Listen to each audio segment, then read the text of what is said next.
Hey everyone, Happy New Year.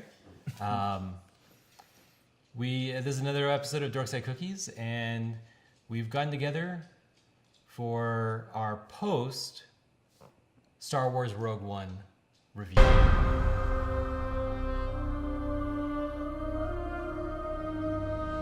Well, right. Now we've both seen it, Yeah. and we're in a great situation to talk about a wonderful movie. Yeah, honestly, probably one of the best movies of 2016. Let me try to think. Second best movie? I think second best movie. Doctor Strange would be number one. Doctor Strange would be number one. Well, Both Disney movies. Well, that's understandable because Doctor Strange was good and not riddled with all the reshoots.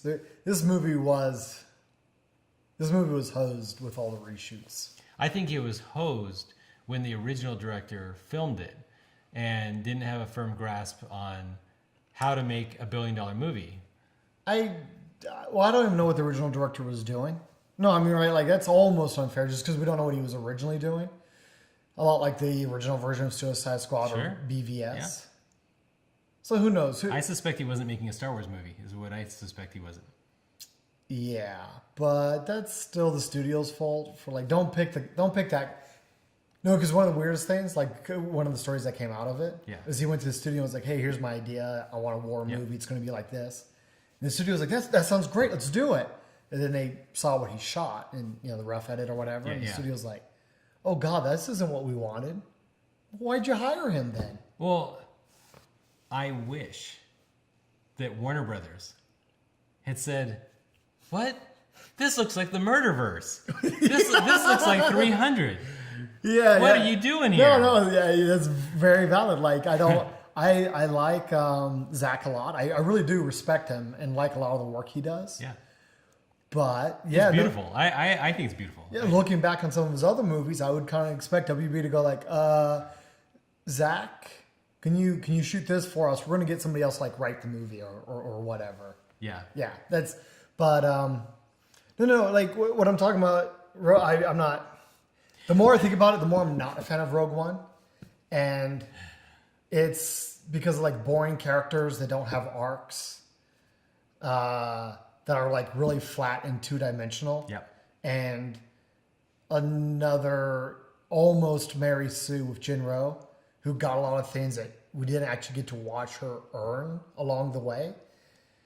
I don't even know if in the story she earned it at all. I don't think there was things we missed. I don't think there was parts of the story like she didn't earn herself to be a rebel. Yeah. Right? The fact that everybody accepted her as a rebel, she didn't earn that off screen or on screen. Yeah. So it's even worse. Like it's not like and that's what I'm talking. Like time has passed. No. no, you're right. And don't get me wrong. Like this is, I don't know. I'll say bottom line up front. Like what's so weird for me about this movie? Yeah. Is I think the sum total of its parts is that it's a good movie, and there's like a lot of really great stuff that happened here. Yeah. The sum total is actually like a good movie, but the second you start like looking at it, like it falls. The really important thing is it falls apart really quick. I actually agree with that 100%. I think the sum of the parts is what has made 650 million. It's what's probably going to make $1 billion at the end of everything. Honestly, I would be surprised if this isn't $1 billion movie. Yeah, and to be fair, despite its faults, I would be surprised. But is this going to be classified with episodes 1, 2, and 3? No, it is. No, that's another thing. Like it is so remarkably somewhere in the middle. Yeah. Like the dialogue, the whole movie. Like something that really drove me nuts about Jen, and I don't think it's the actress or Casey and Goodlooker or whatever his name was. That actor's fault either. But like both of their roles are way overacted. But like. I'd take their overacting compared to episode 1, 2s, and 3s like flat acting, flat mechanical acting. And like that's a big part of it. This movie had a mixture of like practical and special effects. So it doesn't feel like one giant green screen. The effects actually like look really good. Yeah. The set pieces were pretty well executed. but it's not good. So it's not episode 4, but it's not episode 1 either. It's somewhere in the middle. I agree. It's probably somewhere in the middle. I don't know how you fix it though. Like I almost feel like you can't do 50% reshoots in post. If you did not get the movie, let's go through just kind of briefly like some of the things that weren't working, right? Jen's mom going back and confronting Krennic. Yep. To like try to save the day, like didn't make any sense. That didn't make any sense. I felt like that was in the original, not a part of a reshoot. Personally, I don't know, but like it didn't make any sense. I forget. Forrest Whitaker's character picks her up, and apparently they had like a bunch of adventures together, none of which you see. Mm-hmm. But so when she reunites with him, and it's like kind of supposed to be emotional that she finally is back with him, she gives that quip about, "But you left me when I was 16 or whatever. You left me in a box," and he had like a reason for it. Like none of that meant anything because we didn't get to experience any of that. And there was a lot of this build up about he'd become like this kind of like rogue, aggressive, mean guy, way beyond what the rebels meant for the fight to be about. You don't get to see any of it. He's just kind of a goofy guy, and then says, "I won't run anymore," and dies. Doesn't make any sense. That's actually what makes Star Wars great. That's what makes Star Wars great. I'm sorry. That's all the things you're saying. Wow, those words just came out of your mouth. Because it's true. No, this like I make jokes that you guys will write hate mail. Okay, it's like saying, it would be like saying, "Oh yeah, Han Solo is a scoundrel because he'll shoot first. That's why he's a scoundrel." And then like you're supposed to accept that. No, having this scene of watching Han shoot first tells you he's a scoundrel. It was important to the character. I don't need to see every terrible thing he's done. We know that Han owes money to a mysterious, like crime lord in episode 4 before they add extra stuff. Yeah. Originally, you don't know who Jabba is. You don't know what he is, and that's what makes Star Wars great because they toss out so much. Star Wars is not just a narrative; it's an opening into a bigger world that doesn't just show you stuff to fill in those gaps. You just kind of know those gaps will be filled in later. Oh, and hey, Forrest Whitaker is going to get his own movie, or at least be in other movies later, and we're going to see all that stuff. Is he? Yes, he is. It's already accepted that character is going to be in another movie. I assume it's another prequel, a prequel to the prequel. I don't think it's going to be a prequel. I think it's just going to be like a side shoot or something. I don't know. It could be a prequel to the prequel, but I don't think that's quite how they're going to do it. I don't know. It was totally unsatisfying. Again, the way he died. Well, no, like, you had this, what's supposed to be kind of like a fatherly figure, and there's no connection to him, and his death meant nothing. His treatment was almost as bad as General Grievous from episode 3. Yeah. Like, General Grievous, and you could say, "Oh, no, just watch the cartoon. You'll get to see what a bad character, what a bad guy, what a bad dude he is." Okay, well, that means absolutely nothing in the context of the movie, because I saw General Grievous do nothing but be a puss in the movie. Same thing for Forrest Whitaker's character. I saw nothing but him be kind of weird, and then just literally aimlessly get himself killed. I feel like I know exactly who he is. I feel like just the little that we were given was enough to tell me what I'm supposed to think he was. And I can't believe you find that satisfying. There's nothing satisfying about that. Don't just tell me he's a terrible rebel character. Show me that he's a terrible rebel character. Let me experience that with him. No, I want gaps. I want gaps everywhere. I didn't say no gaps. I said, but you can't have everything be off screen and then expect somebody to like think the character is what he is. I just don't know if you were supposed to care about him. Like I didn't care about him. And I don't know if I didn't see anything in the movie that was really supposed to make me care that he's his father figure. He's kind of a crappy father figure. He's kind of insane. Well, sure. And I'm okay with that. Well, I'm okay with that too, but like if you're going to give him no screen time to build up the character, then just don't show him. Don't waste my time. No, how do you build this tapestry between the inevitable cartoons, between the comic books, between everything that's all canon, without some hints. part of the movie needs to stand on its own. But a lot of it does stand on its own. There- She stands on its own. You don't. There's like, again, all exposition, no showing. Like Jen's like something like, what the Rebel Alliance has never been good to me, or like I've only suffered because of the rebels. Yeah. I never got to see what that was. I saw her in a rock and then an adult being captured, but I never saw how the rebels made her life worse. And I didn't necessarily see what she was so young. I didn't necessarily see what the Empire did to make her life so bad. I mean, I could just as well imagine her being picked up by the Empire at some point and kind of like agreeing to go with them, because at least she's back with her dad. Never saw any of that. Have you seen the original episode 4, 5, and 6 before he like edited it to death? 1, 2. Oh, yeah. 4, 5, and 6. Yeah. You mean before all the special editions? And, Yeah. The one filled with all the gaps. Were there? There was just lots of different things they never talk about. They never really address it. And you just find it out in future movies. And the fact that you now know those things, I don't think, like... So a lot of reasons why people like praise episode 4 is because of like a few very specific scenes. Like when Ben's talking to Luke, he's like, the Force surrounds us, binds us, whatever. Yeah. Like just enough to know what the Force is about.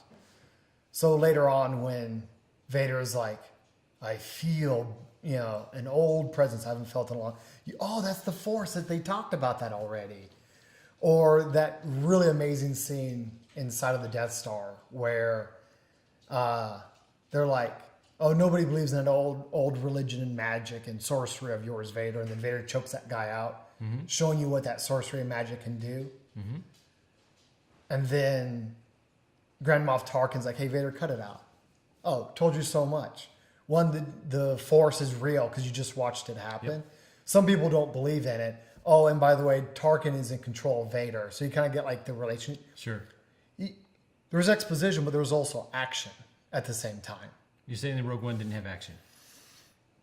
They shot a missile at an AT-AT, but like, I didn't get to see Forrest Whitaker be a cruel rebel. I didn't get to see Jyn Erso suffer against the rebels, to have like a reason to not work with them right away. Like another example, I was gonna the two characters they meet on that like Jedi planet or whatever. Yep. Like I get that they're friends because they tell me they're friends. You're talking about the blind priest. Yeah, the blind priest and the gunner. Yeah. But like I don't really like, you don't get a whole lot of time of the two of them being friends together. Like it was almost there, but it wasn't really there. And like it just felt like a scene was missing to establish their relationship. Later on, when they're on the planet where her dad is, and the blind guy's like, I'm going to go help Jen. Like, why? Why do you care about Jen? Why do you want to go help her? What has she done that makes you want to help her? I agree that the movie could have been longer. It's not even longer. It's like just slightly different scenes. I don't know what you would have given up. I don't know, because it was already 2.5 hours. You can't realistically add any more to it. Yeah. So what would you give up? And you could say that the movie was maybe too big of a scope. Maybe. Did you need the stuff when she was a kid? Maybe not. Honestly, you probably could have. That's something. It'd almost be like if you showed Luke getting dropped off on Tatooine or something. Like you don't need to see that. Yeah. That's not necessarily critical to his arc. You can get that in some exposition. So you're right. Like maybe they could have saved 15 minutes there or something. That was really only there to wrap up the father connection. Yeah. Which actually didn't even need to be there. I don't think it needed to be there. Yeah. Just right, like again, kind of like with A New Hope, Luke just simply saying, "I never knew my father." Yeah. I wish I did. Like that's all you needed. We didn't need some sort of scene explaining how bad he felt because he got ripped away from his dad at a young age. Even though that wouldn't have worked. I mean, we know what the story is. If we had 15, 20 minutes explain, like it wouldn't have been necessary. Yeah. So you're right. Like that's just an example of something they could have probably trimmed a little bit. So they could have had some other, and again, maybe not even have Forrest Whitaker. If there's going to be other movies with Forrest Whitaker, You need to have him. I'm just saying maybe they could have trimmed that up even more. Yeah. Yeah. Because if you're going to use him in other movies, that's fine. Yeah. Then maybe use him less in this one and get to other parts that are going to make you care about this movie Well, more. and honestly, it is a little unsatisfying for him to torture the guy to get the information and ultimately not have the information. Yeah. Like they do all of that and then they all die. And now all they have is what she heard. Yeah. And that's kind of weird, isn't it? Like what's the point of that? And to keep this moving just a little bit, like, I mean, I think we can agree a little bit. Like, the characters just, because of certain choices, the characters weren't as strong as they could have been. And like, I can't help but talk about that because, like, I like Jyn Erso. I like the blind monk and his gunner friend. Like, the basics of what they established. There are characters there that I do like. Yeah. Which makes me even more disappointed and frustrated that they didn't execute that as well as they could have. But another thing I've heard like a lot of people talk about. Yeah. What'd you think of the Vader parts and even the ending with Princess Leia? Loved both. Loved Vader. Loved Leia. It was so smooth of a transition to Episode 4 that I think it's a requirement to see Rogue One before you see before you see The Episode only 4. problem I have with the transition they did, Yeah. and it might be because I don't fully remember Episode 4, but I swear they grab her ship right away at the beginning, and she's like, "Oh, but this is just a diplomatic mission," and Vader is like, "Stop lying to me. We know this isn't a." Like, we both know Vader watched her ship fly away, so why would she ever say this was a diplomatic mission? Yeah, but they catch up to her, right? She's gone, and they catch up to her. So yeah, like, well, no, but he watched her fly away, like, so he knows which ship is hers. They're tracking it. but she doesn't. So he knows when they capture her ship. Yeah, Even in Episode 4. yeah, yeah. But she's pretending that in Episode 4 that he doesn't know because she doesn't know what he knows. Yeah, that's true. Like, Right? She doesn't know that he watched just her the leave. fact that they had to escape Yeah. and it was Vader launching the attack kind of tells me she has a good idea that he knows he's appraised of the situation. Does not hurt to... I'm just saying that's the only part I had a problem with, but it was kind of cool how I think that could have been a little bit stronger, but how well it tied into Episode 4, I still really appreciated that. Yeah. Unexpectedly, my only complaint about Vader, well, some of the complaints that have been out there, which I kind of just don't care. Like, as a standalone movie, Vader doesn't work at all. Nobody, right, as a standalone movie, nothing explains why he was doing what he was doing, or where he Sure, exists. he's just a character in the mythos. Yeah. Yeah. So, like, because again, in Episode 4, just that one little scene explaining his powers was enough for there to be context everywhere else throughout the movie. And I get that was missing from Rogue One. But you know what I actually feel about Vader? I wanted more. I wanted, like, you were talking about, like, rewrites. I kind of would have wanted, like, I would have actually been okay if Forrest Whitaker's character still died. Yeah. But in, like, a fight with Vader to establish his power set within that movie. And just to give you a monstrous scene and, like, a reason why they should be afraid of him and why they would be scared wherever he is. Because you get to watch him take down a powerful character like what Forrest Whitaker's character is built up to be. And then maybe have him show up at least one other time. It could be almost an off-panel thing even. But, like, I like that kind of rhythm throughout a movie. Sure. And again, you get to watch how crushingly scary he is. So by the time you get to the end of the movie, it's like, okay, here we go again. Absolutely nothing you can do to stop the monster. He's been unleashed again. I would have loved that. That would have been just fun. And to have him be this persistent monster throughout the film. Kind of like even, I don't know, I haven't thought through everything. I don't know how I would have rewrote everything. but have him almost even be the thing that was pushing Jen and her crew forward. Desperately trying to stay ahead of him. Like an old Nintendo game. It's the monster, like the Friday the 13th game. Like, oh my God, Jason showed up. I'm in deep trouble. yeah, gotta keep moving. Like that monster that kept them being pushed forward. Yeah, Because if they slowed down, it was over. Because we got to watch what happens if you get caught by Vader. Like, I would have liked that. Because the final moment, even though it was like mostly fan service, it was great to finally see a display of why Vader is so terrifying. Yeah. more so than you see in any of the other Star Wars movies, I think. Honestly, I think that was mostly a budget's like limitation. Well, no, sure, but it's just the reality. I recently rewatched episode 5, and I kind of like, you could see all the progenesis of what they want. Luke and Vader are kind of like squaring off, and they're kind of doing okay.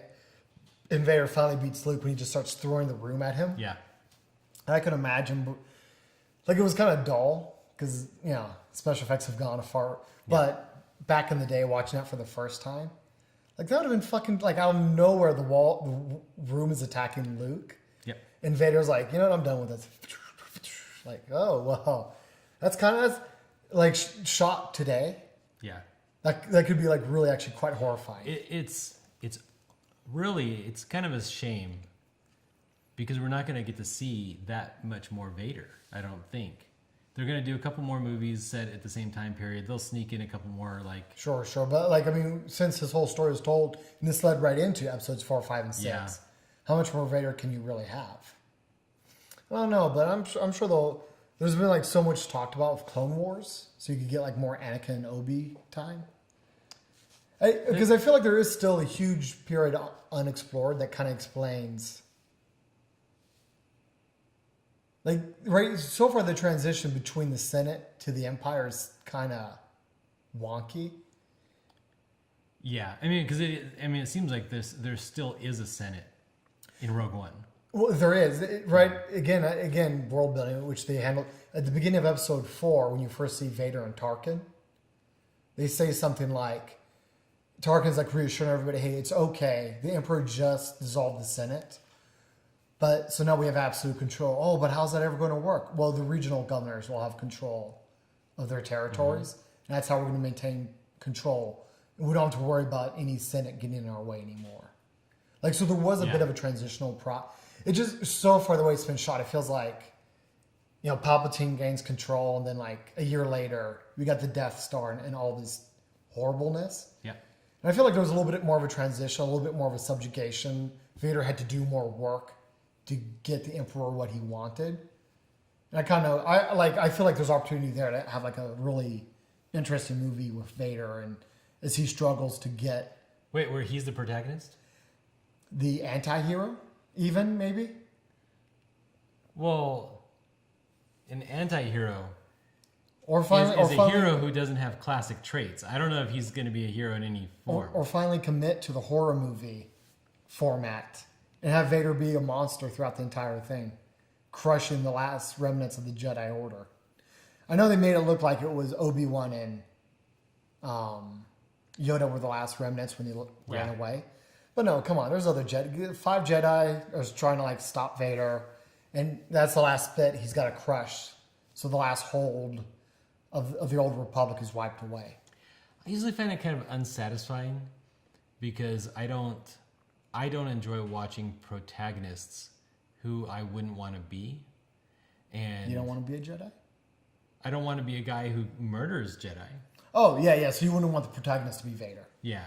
I agree. Oh, you mean the horror movie side where there's a Jedi running? It's almost Rogue One all over again, right? Because we all knew how Rogue One would end. Yeah. We all know how this movie would end too. But, it's an opportunity to do it right a second time. Let Vader be the monster throughout the movie. Let's have a resistance force that we know is not going to really make it. Yep.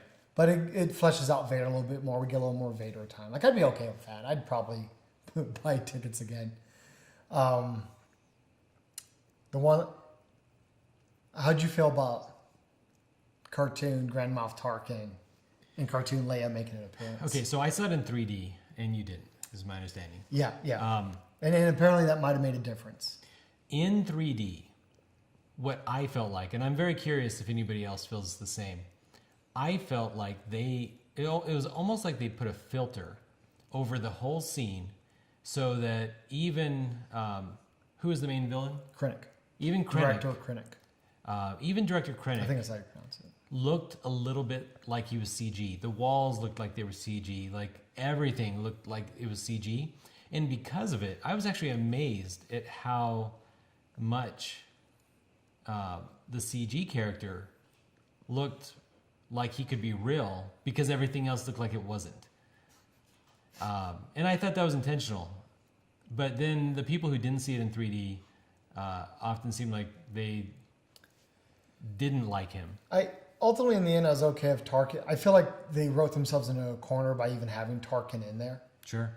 Obviously, they didn't have to. Or picking picking that time period of the story after so much time had passed. Yeah, but they didn't need him at all, right? They could have just had a... He probably didn't need to be in the movie. I was just saying, like, I wasn't necessarily upset that Tarkin was there. Yeah. Because, like, it's just what's going to happen if you're going to do a movie in that time period. Sure. But Tarkin felt like not for 1 second did I not know he was a cartoon. Mm-hmm. Which then blew me away when I saw Leia.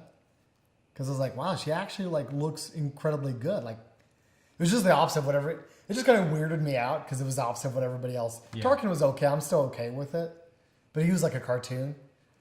And it might have been because Leia was on screen for like 2 seconds. But it was impressive. It actually looked pretty good.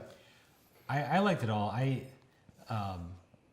I just really want, ultimately, to feel like this is connected to a larger universe. I care about the larger universe far more than I care about any one movie. I think that's why, in the end, I like this movie.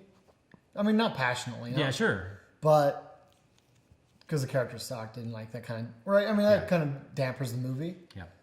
But it like fits so well in the bigger universe that like it fits. And that's why I like it. And that's why I started off by saying that ultimately, the original director, he probably didn't make a Star Wars movie. And if it didn't feel like Star Wars, then it didn't matter how good it was. It really didn't. It just doesn't. And it's kind of, I've seen some other people comment on that too. I don't know what it means in the end for the series. But they're like, well, if it doesn't feel like a Star Wars movie, nobody's going to go see it. And what does Star Wars mean? Well, there needs to be a lightsaber in there. You need to have the stormtroopers in at some point. There's no lightsaber in this movie. Oh, there was a lightsaber. Darth Vader? Okay. There needs to be... No, right? Because it kind of started off with like, there's no Jedi. Oh, there's no lightsabers in the movie. No, there's no lightsaber in the movie. Yeah, there's no lightsaber in the movie. Yeah. There needs to be a lightsaber. There needs to be, apparently, it's not a Star Wars movie without a Death Star. It needs to have stormtroopers. Like, these are some of the fundamentals. Mm-hmm. And, like, is that a good thing? Does every movie really need all three for it to be a Star Wars movie? I'm not necessarily, like, convinced it needs all three elements to be a Star Wars movie. But we also haven't seen a movie without those elements. So I don't know. Well, except episodes 1, 2, and 3, which aren't... one. Had a Death Star? Oh. No, yeah. But they were also the worst movies. Maybe that was the problem. Exactly. All right, so I still feel good about my movie ticket purchase. I was okay with it. And I look forward to another year of a bunch of Disney billion-dollar movies. They didn't betray me so much that I wouldn't go see the next. No, like Transformers. Transformers have betrayed me so much that I probably would not go see the next Transformers unless some other reviews unless some other reviews came out glowing. But the next Star Wars movie, I'll go see it. This didn't betray me. Marky Mark, Nicola. Marky Mark does help the movie a lot. I like Marky Mark a lot. Mark was in the Star Wars movies? He'd be a Jedi with a special colored lightsaber. Dude, that'd be so great. Such a cool actor. He doesn't need to be in. No, okay, wait. He could be a scoundrel. He could be a pretty epic scoundrel. Yeah, I can see that. Yeah, I want this. He's still got a couple more years before he becomes Bruce Willis kind of old man. He needs to be just like hero. shaving everything all the time and just be the old grumpy guy. Yeah. So do Star Wars while you're still fun and happy. All right, everyone. I think that was it for this Yeah. review. Thank you for joining us. This has been Dorkside Cookies. And yes, we do have cookies. Bye, guys.